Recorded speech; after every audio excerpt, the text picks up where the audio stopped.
I was going to post my lighthearted video. I'll post it later. One about my predictions of Meghan Markle in Hollywood. But in view of all the riots going on, I figured I would do a video addressing some of those topics. So this is probably going to be a long video. I might split it into a couple pieces. So, alright. Let's go. So the left has been angling for civil war for a long time. And they're trying. They are trying. But ultimately, we don't know how successful they're going to be. I said they're really just, once again, the left is like constantly shooting themselves in the foot. I really don't think they have many toes left. Because everything they do to try to fight the conservatives winds up backfiring and destroying themselves. And, like I said, these so-called riots, they've gone beyond, just wanting justice for somebody. Because, I mean, look, they're probably, 20, 30, I don't know how many people have been killed so far, and who's going to riot for each of those people who've been killed? These people have been killed at the hands of the mob. So now who's brutal? And most of these people were killed for nothing. Trying to protect their businesses. Or, I said, citizens of these areas, please, evacuate. It's not worth your life. Nothing is worth your life. You can start over. But we don't want to lose you to the mob. I mean, when there's a mob going, don't try to reason with them. Don't try to fight them. You can't do it. Just go. I mean, you have to. I mean, unless you feel it's worth your life to stay there and fight for your stuff. But, I mean, stuff is expendable. You are not. So, I would say, please be safe. And I just want to say, how safe are the preppers? Tim Pool is like, oh, the preppers, they're ready. They got 30 years worth of food. Okay, preppers, how safe are you really? I guess it depends on where you're located and where you're storing your food. I would say probably the safest preppers would have like a hidden stone cave, probably out in the mountains, and have their food hidden down there in the cave and passageways. And how many preppers have that much? Because, I mean, if you just have your house, if your house is your prepper storage, I mean, a couple of matches, poof, your prep's gone. And the mobs come to your house, they steal your stuff. Your prep stuff's gone. It's stolen. And the thing is, if you try to fight back, like I said, they'll torch your house. And then, you might get some of them, but they're going to get you and all your prep supplies. So, preppers, I don't know how much good your prepping has done you. Unless you have, like I said, some kind of rock-solid bunker hidden somewhere, maybe then you'll be okay. But I see people don't hide in your houses because, like you said, the mob going through, if they start torching things, you don't want to be caught. And, I mean, only time will tell the devastation. I mean, just think of all the people. And here's the thing. They want to say, oh, it's all about race. It's not. Because just think of all the other black people or Hispanic people living in the cities who've had their businesses burned, who have been beaten by the mob. So, if it really was about race, their businesses would be untouched. And there would be not one black person burned out of their home or hurt by the mob. But they are victims too. So that erases any question about that. Apparently, the left has taken this opportunity to go on a looting spree. And now, I said, the left's foot soldiers, their prize for serving the left has to be looting. But, looters really can't carry that much with them. And if they burn down all the houses, they'll have no place to plug in that stolen TV and no windows to hang those stolen Target curtains in. So I don't really see what benefit the looting is doing them unless they are storing it all up in a truck and taking it out. I mean, are they selling them for drug money? It's another possibility. And like I said, when these riots are over, These people are going to be poorer than ever, and in jail, and I don't know what else. And like you said, there's going to be, I guess, more violence. So, like I said, these things, if they have to burn off, it may take years. Hey. And I guess it just depends how long it lasts. And obviously, it's happening in Democrat cities. Most 90% of the cities are Democrat. So that just proves you Democrats do not know what they're doing. They promote crime. They keep their people in poverty. They're just collecting a paycheck. That's all they're there for. Collecting a power and a paycheck. That's all Democrat politicians want. And sad to say, there are what you call rhino Republicans who go along with these crummy Democrats, and they perpetuate the problem. There's just not enough true conservatives that do the right thing. But I said, I hope everybody's learning, never, ever vote Democrat, because this is what you get. You get poverty, you get violence, you get criminals running the streets. My goodness, I hate to see what the death count is going to be, plus all the maimed and injured. And like we're saying, there's going to be a lot of Black and Hispanic people among those injured, killed, destroyed, and they did it to themselves. So I don't really think that's solving anything. It just proves they're fighting amongst themselves. The thing is, the mobs will not spare the Democrats. The Democrats will say, hey, we're for you, we're for you. Huh! They're not going to hear you. Tim Pool was posting. There's different leftists that are aghast that their places are being torched and attacked, and they don't even see it in. So the bottom line is these leftists, they wind up a mob, but then they can't stop them. They can't stop them, and they cannot choose the targets. They just can't do that. So I imagine there are a lot of Democrats who are now going to be red-pilled and vote Republican because of this. They're starting to realize that in the real world, their left-wing politics are luxury pie-in-the-sky utopian ideals that have nothing to do with real life. Now, as far as the tactics like the National Guard or military should adopt in this case, obviously they do not want to have to use lethal force. They're trying to avoid that at all costs because that will escalate the problem. Well, here's my idea. My idea is build a barricade. Now, obviously, it's not realistic to do it for entire cities, but maybe the sections of the worst riots, build some kind of barricade and close the rioters in. And then just wait. Just wait them out. When they get tired enough, and they get hungry enough, they will come out one by one and surrender, and you'll catch them, names, IDs, faces, places, where they live, everything.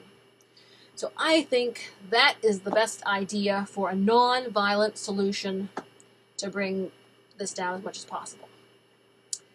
So those are my thoughts. I mean, that's what they used to do in the old days, ancient times. The cities, they'd laid siege to it and just wait everybody out. Maybe the military needs to set some parameters and wait them out. So we'll see what happens there. And like I said, once again, Democrat cities, Democrat governors, they want things to be destroyed. Well, guess what that means? That means a bunch of new Republican voters come November.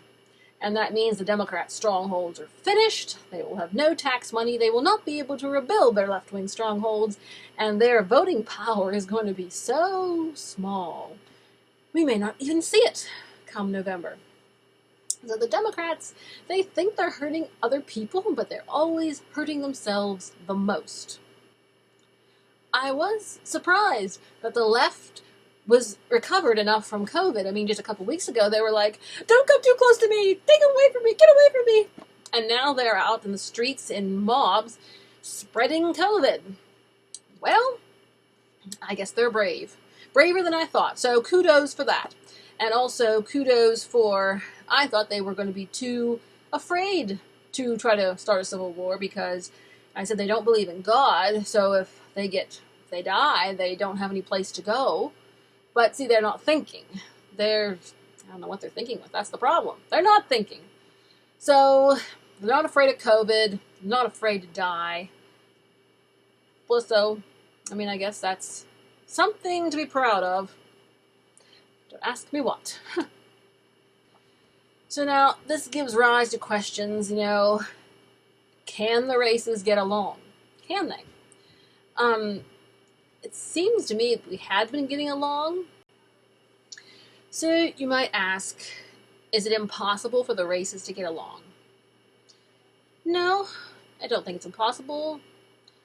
I've always got along well with all the different people from different races that I've met. I mean, it just depends. There's certain places, there's just certain tribalisms that seem very deep set.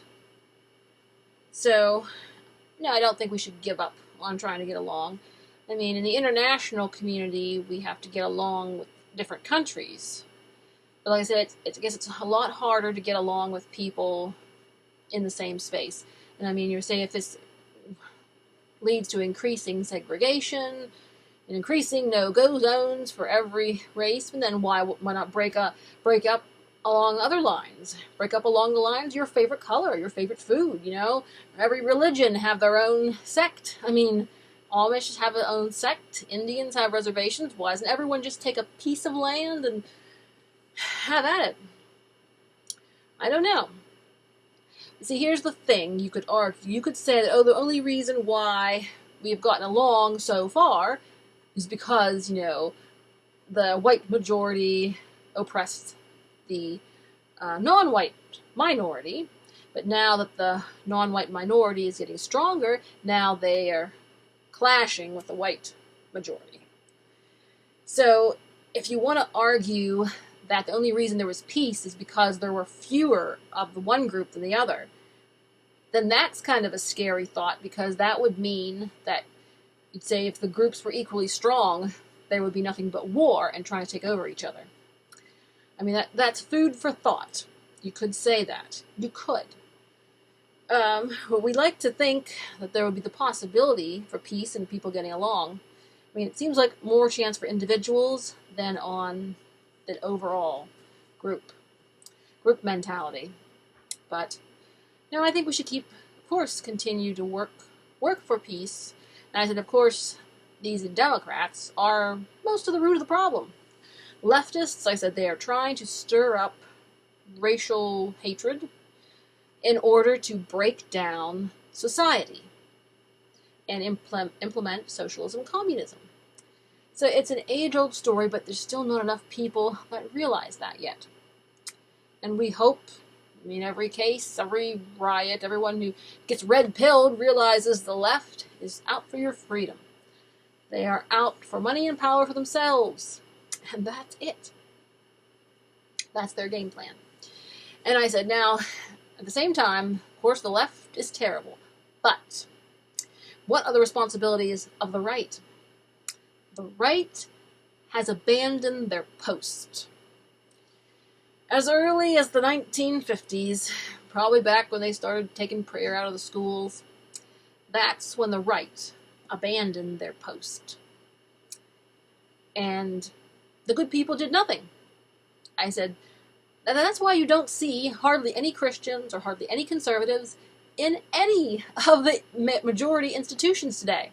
You just don't. You don't see them in media.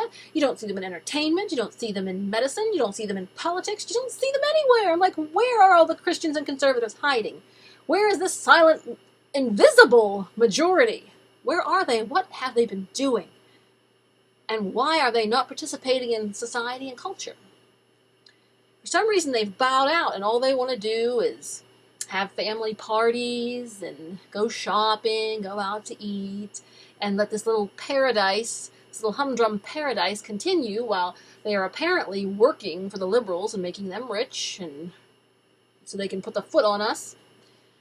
And so the Christians and conservatives have not been doing themselves any favors over the years. They have been technically working against themselves by allowing themselves to become invisible minorities, even though they're a silent majority in society.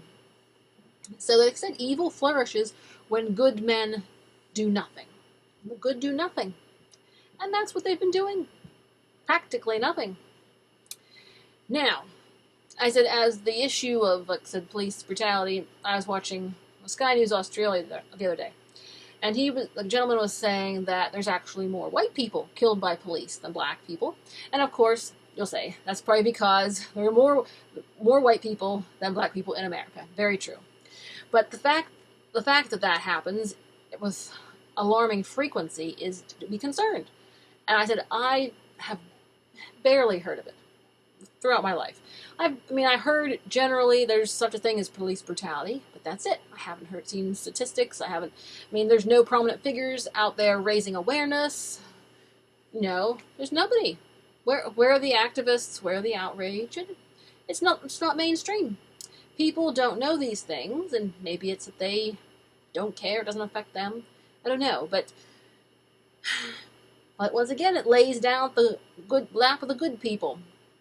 Good people just want to live a cushy life and do nothing to preserve freedom and just keep it on autopilot and think it's going to stay. And no, it doesn't work that way.